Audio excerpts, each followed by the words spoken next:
See, I'm on time for the first time.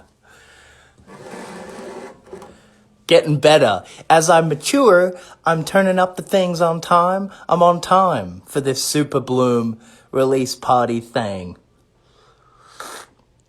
Well, hello everybody. It is the 22nd here, and I know because of time zones, everyone has been listening and receiving my new record in all different times. And I see some people already got it, and that makes me like, I wish I was you. But also, I can't wait to see what you guys actually think of my work. And so today, though, today's really cool. So basically, because of COVID, and we've all been stuck inside, we've all been kind of changing our own personal game. Particularly for creatives and musicians, we kind of had to find other ways to celebrate stuff together in a safe way. So luckily enough, over the past couple months, I've been able to form the most wonderful team of creatives to help me kind of put together SUPERBLOOM as a record and make it coherent and make it beautiful and visually stunning, and to represent me as a solo artist in the way I wish I always could have been, you know. So the fact that you guys have been receiving my music so wonderfully makes my whole team so stoked, and everybody who's worked on this really tirelessly. You know, I could rattle off a couple names who I want to thank if you're watching this before people dip off.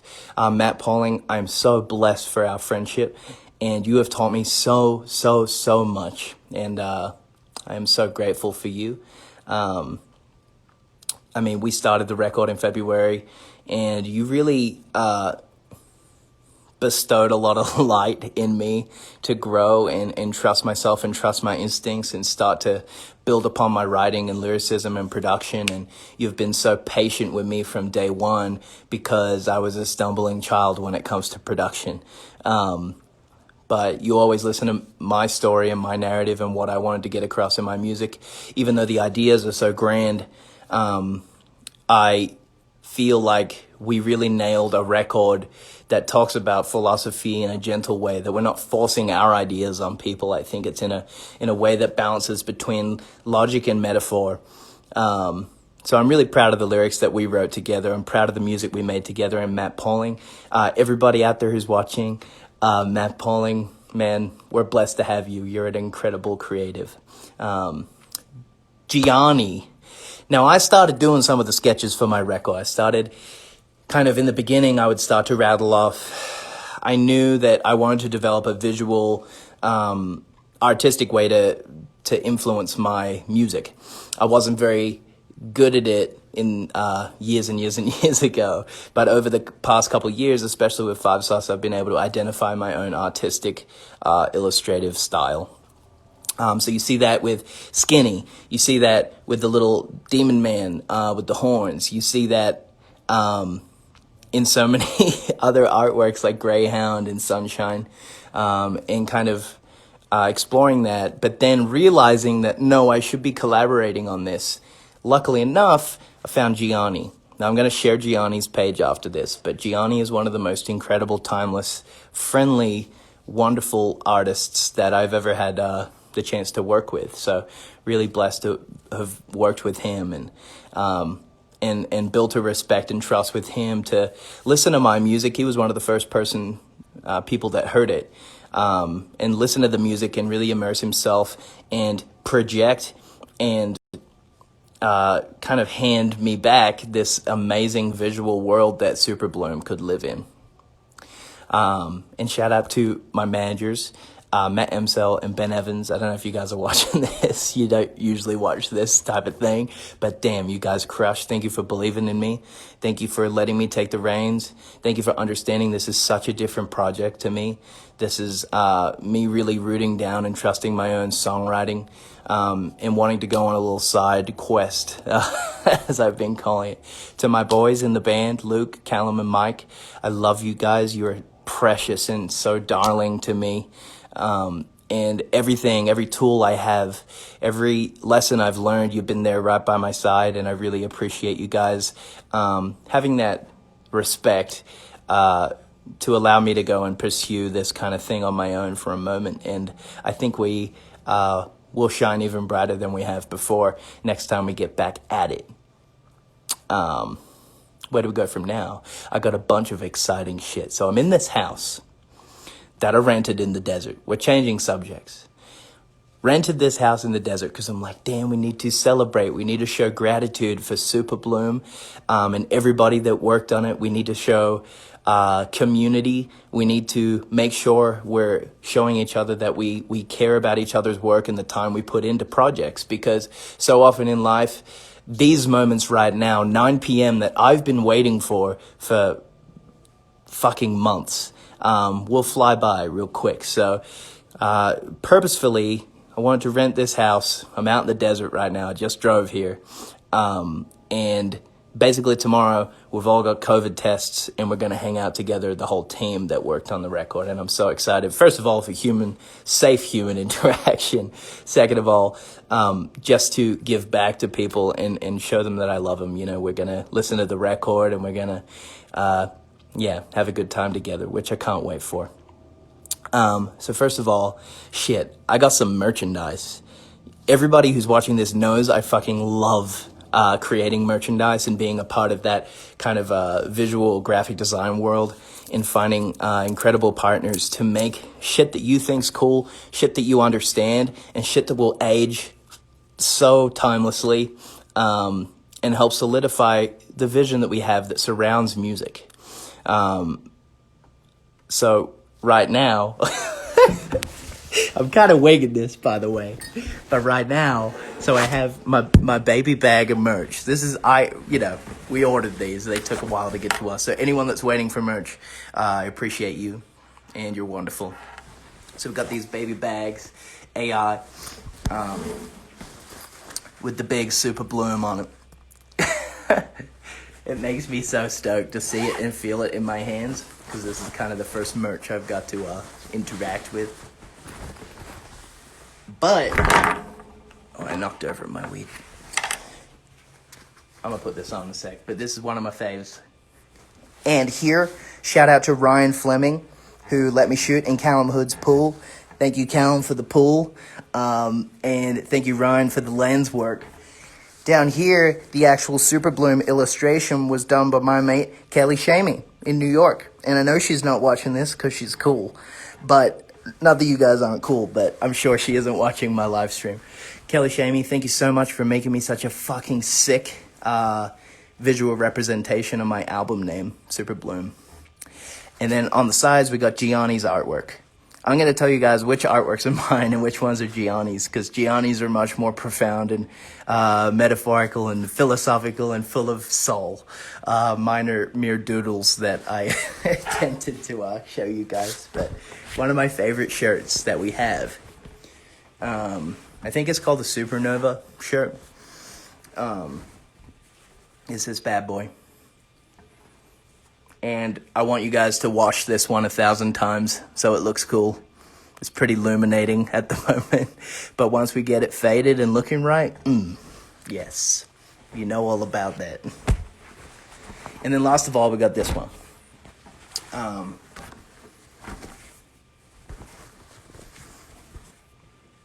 And a lot of people ask, is this Callum? No. Why would I put Callum on a shirt for my album?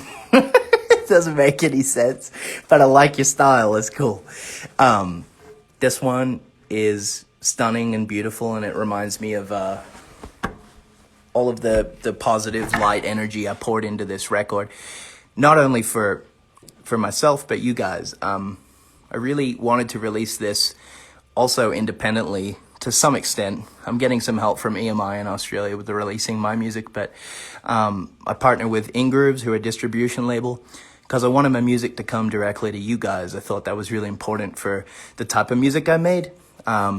It's not necessarily pop music, which I've been involved in for a long time. It's more rock influenced, and you guys have read and I've spoken about my influences a lot. But so that's how things are going. And I kind of like being really transparent about how I'm doing things with you guys, because I think it's important for you guys to feel its purity, and it's just pure creation. because that's kind of the way I want to do this solo project stuff. I don't want to do anything else. Yeah. Keeping it simple, keeping it pure, and keep on writing songs that I love. And I'm just very blessed that you guys think they're cool. So every country, whoever is watching right now, I'm really blessed that you listen to my music, and I really appreciate you guys very much. Now, we could get to listening to the record, but the way I like to do things is I'd like to talk about the songs. I'm going to rattle them off. I'm going to talk from top to bottom about Scar all the way to Perfect Lie, and then I'm going to go listen to the record on my own, and you guys can listen in your bedroom or wherever you are. I'll talk about Scar. It's about my family. It's about if Lauren or my mom Anne Marie or Harry or anyone in my family is watching this at the moment. I love you so dearly, and I've been away for so long, but I really love you, and I think about you every day, and you're my main motivations to persist in my my songwriting and my artistry and just basic communication with everybody. Everything that I put out into the world is a reverberation of everything you taught me when I was a kid. And I love you guys. I love my family. So Scar is about some of the darker paths that life might take us on. But we can always bounce back as a unit, as a family. And that goes for you guys watching too. Not giving into that darkness and never taking that next step into the darkness, you know. Perfect Lie. Have you found what you're looking for? A second? I think.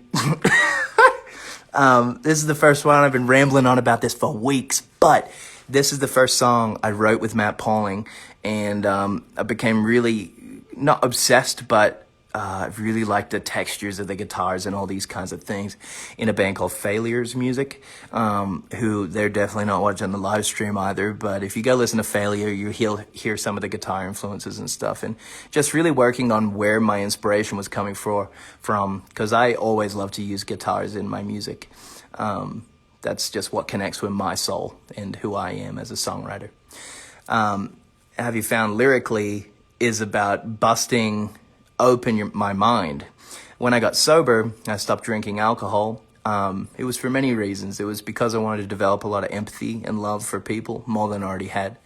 I wanted to get a kind of grip on my depression and anxiety, but I also wanted to open my mind even more in comparison to when I was drinking heavily, to kind of dull down the feelings and thoughts and whatever I was doing that for. But Have You Found What You're Looking For is me busting through to the other side and going, no, I will pursue clarity. I will pursue love. I will pursue all these things. I will live a life full of joy.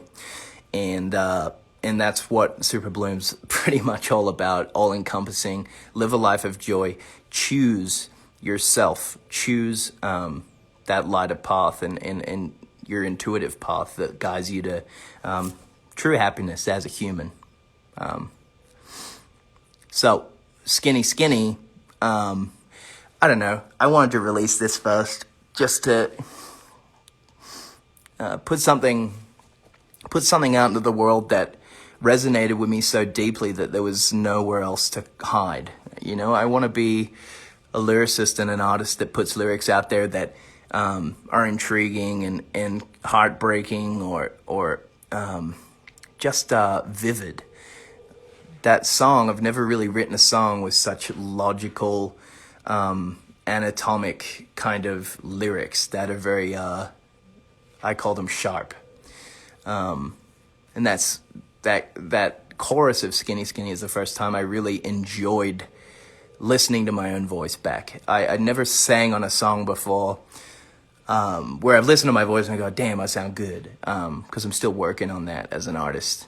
And how I record my vocal is really grown over the years. So Skinny is the first time that I fucked around with vocal doubling, one take, no melodyne, and really getting identical double takes and stacking my voice on a really beautiful microphone and singing in such a way that it really illuminates my personal tone as a vocalist. So getting into that shit was really exciting. So Skinny obviously is about body dysmorphia, but also discovering my own voice. You know, it's funny and profound how life works like that.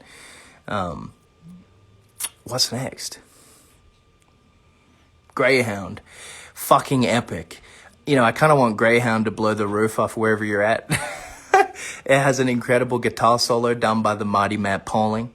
That song, for me, growing up, I knew a greyhound trainer, 70 greyhounds on a farm, and I used to help him feed them, and then they would race them. And little did I know, didn't know much about animal rights when I was a kid.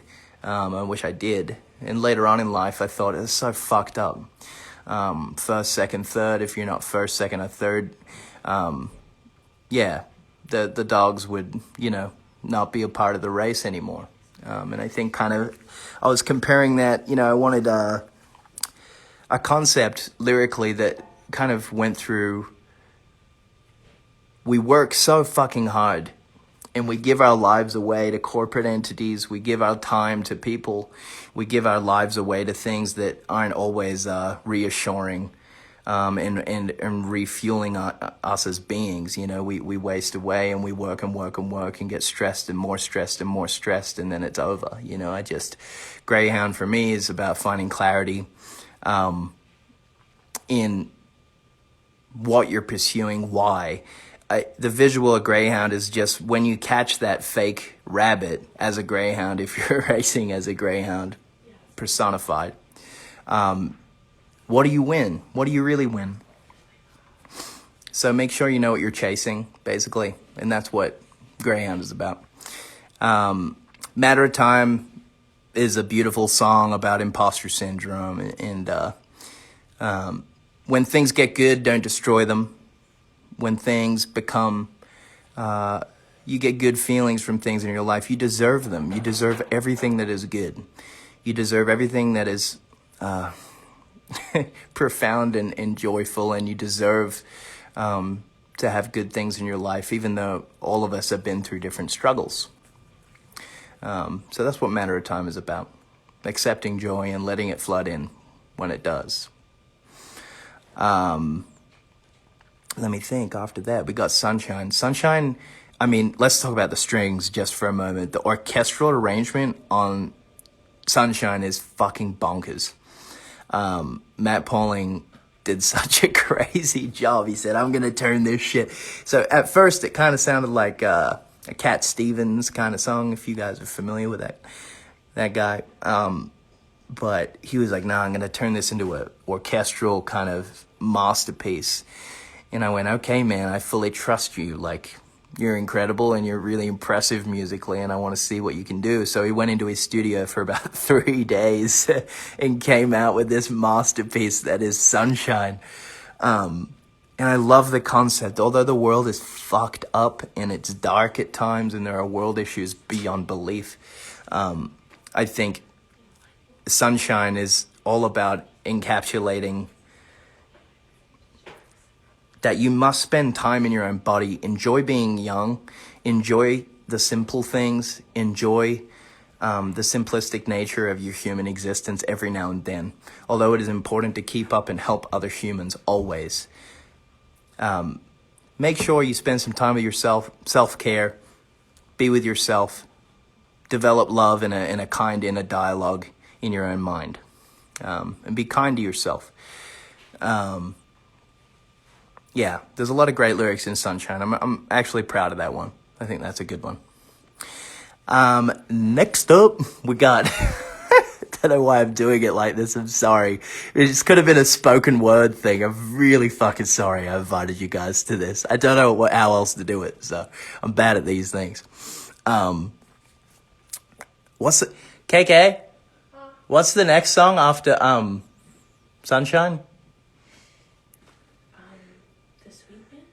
The Sweetness, yeah, thank you. Sorry.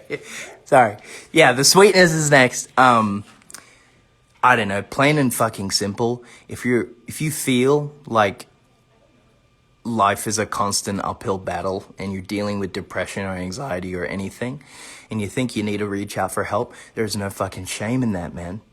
You must get help. It's it's such a critical thing to do because you can recover, you can become happier, you can become more yourself at the end of the day. And if you do need help, you know, I don't know if you need Ashton looking through a screen telling you that, yeah, do it, try it out. Because you can be brave and you can go, you know, get therapy or speak to a counselor or find a friend and speak to them about the shit that's going on in your life. Yeah, that's a, we can talk about more in depth and the sweetness another time. Next is it I'm to blame? Yeah. Yeah. No, it's just drive. No, it's I'm to blame. Okay. I'm to thanks. I'm to blame. So there's a band called Deep Purple, and I don't know if you guys would really like this shit, but it's classic rock. And they have this song called Fireball, and it has one of the most banging drum intros. It's like one of the best drum intros of all time. And I wanted to have a song on my record that started like that because you guys know me as a damn drummer. So I was like, we need to have a drum moment. Matt was like, yes, we do. That's why Matt was the right guy for the job. He's like, yes, we need drum intros. I'm like, what producer in the world could I fucking say, yeah, man, I would like to put drum intros in the song like it's the 80s. But I had fun doing it, and it's fucking sick. I'm to blame's about a mushroom trip. I'm to blame's about expanding your mind and blowing your mate's mind when you come in with some cold, hard facts about our consciousness or what we feel in our journey and growth as people. When you blow people's minds with some wisdom, or maybe it's not, because he who thinks is wise is not wise, but speaking to people from a truthful place and working all the secrets of the universe out.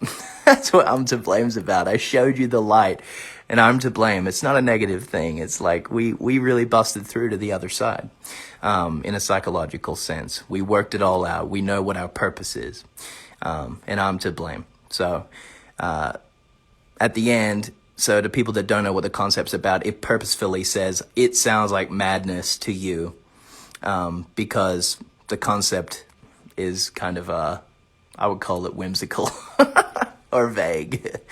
Yeah, the next song, Just Drive, I'm not going to go super into depth, but this was a song for KK at the time. And her and I were experiencing loss, her in particular. And from a lyrical standpoint, it's a gentle song, but it speaks deeply about the simplicity of when you're in a loving relationship with someone. You don't always have to have the answers. You don't always have to have a solution to problems. You don't always have to have a cure for pain. You can just be there and be a friend and make sure you're gentle and soft for them and just you know. That's why it's so simple, that chorus, Just Drive. It's a simple thing that we do in California where you just kind of you have so many places to kind of go to a lookout, a Mulholland, or you drive to PCH and go to the beach or whatever. But it's simple things where you kind of work the problems out. I really like the lyric in that song. We can tie another knot between us and some hope. Because when you've run out, I feel like at our darkest moments, we need a friend or a partner or whoever it is to go, no, we're going to try. We're going to try get up, and we're going to try be resilient, which is what I do with you guys all the time, you know. You've seen me kind of flow through almost a decade of my life publicly, and that's been kind of crazy, but it's a trip to think about. But yeah, I love that song. It feels really good. Just Drive into Perfect Lie? Yeah, sorry. It's only 10 fucking tracks and I forget. It's awful. Perfect Lie, I spoke about it with an interviewer yesterday for Rolling Stone in Australia. And it's about me growing out of songs that I've written in the past. Like, in fact, I'm pretty stoked today when I think about this song, but like a song, for instance, like Voodoo Doll that I wrote with Callum when I was like 17 years old or some shit. It's like, I just don't dig that song as much as I used to in the most gentle way possible. And it's like what my mom says to me, like, we release Youngblood. you know, it's number one for 10 weeks in Australia. And she says to me, well, Gotta Get Out is still my favorite. And I'm just like, damn it, you know? So we have to play those songs, and we honor those songs forever, no matter how old they get. But Perfect Lies, me getting my teeth out and talking about kind of like the psychological resistance that I've dealt with in the past. In a poetic way, it's all emphasized and hyperbolized. So that's fucking Superbloom, man. It's amazing. I'm so grateful to share it with you guys, and I'm so grateful that you accepted that first kind of email that I wanted to send you guys when you entered your emails to my website. And you're like, yeah, I want to see what Ash has got going on. And I did a whole fucking record for you guys and myself. It's been a very freeing process, and I feel very happy. And I feel very proud of it all, and I'm so stoked. And if you're on my team and you've watched this, like, I'm so in awe of what we've created. I think it's a stunning record, and I can't wait to see what happens in the future with it. So I think that's good. I think that wraps it up. I think I can go listen to the record now. I think you guys should too. I think we should speak on Twitter about what I did right, what I did wrong, and then we'll make a game plan after that. But as far as things go, that's about all I've got to talk to you guys about right now. I'm going to go crank Superbloom on some speakers. I'm going to check in with you guys tomorrow, and then we'll talk more. But I love you guys very much. You're wonderful. And enjoy Superbloom as an album.